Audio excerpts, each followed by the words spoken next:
سعادت بخش شاهان را سرآید، گرهی دردمندان را کشاید.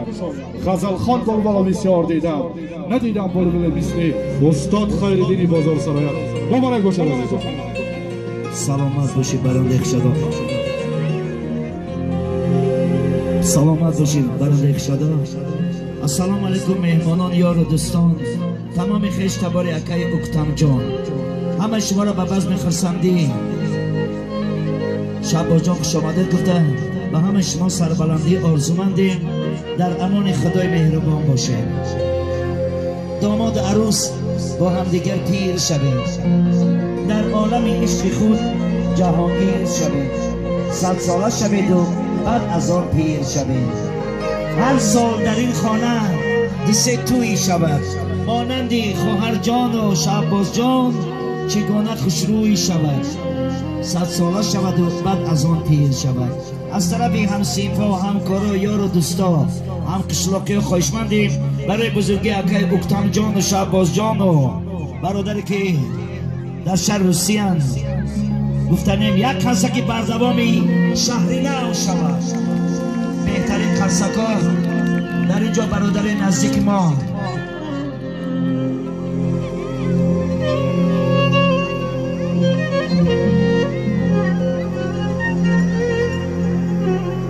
از نام باهیر جان، از نام برادرانی که شخصا با تلفن از ما خواهش کردن که یک تبریکات از نام ما شخصا دادن برادر شما باهیر جان، عظمت جان، شعباز جان، زیادالله جان، محمد جان، محیدین جان که در توی شما حضور ندارن، در شهر رسی هستن، از نام اویا به شما سربلندی آرزومندیم.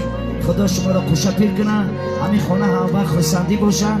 برای مسافرایی که در این توی حضور ندارن شخصا از عائله شما یک سرود غریبی و برقص بازی ما در خدمت شما ای بندگان خدا.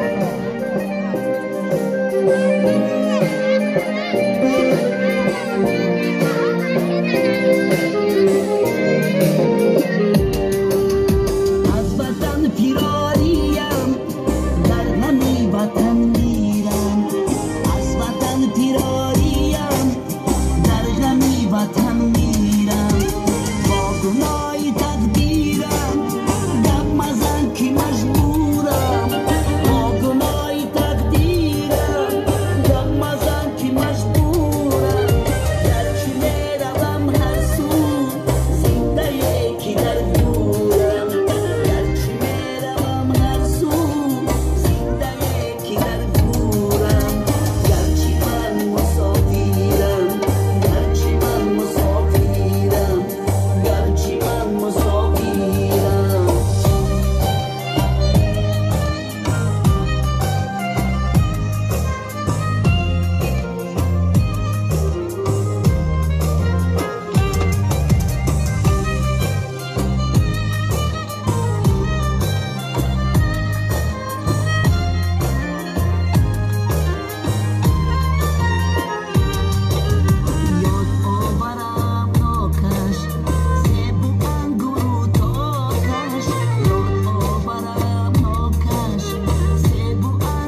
مسافرم.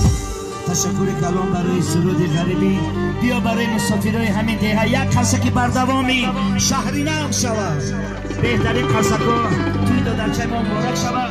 مرحمت همه خواهر جانا، اپا جانا، مادر جانا، دادر جانا، اکا جانا برعکس ما در خدمت شما ای بندگان خدا.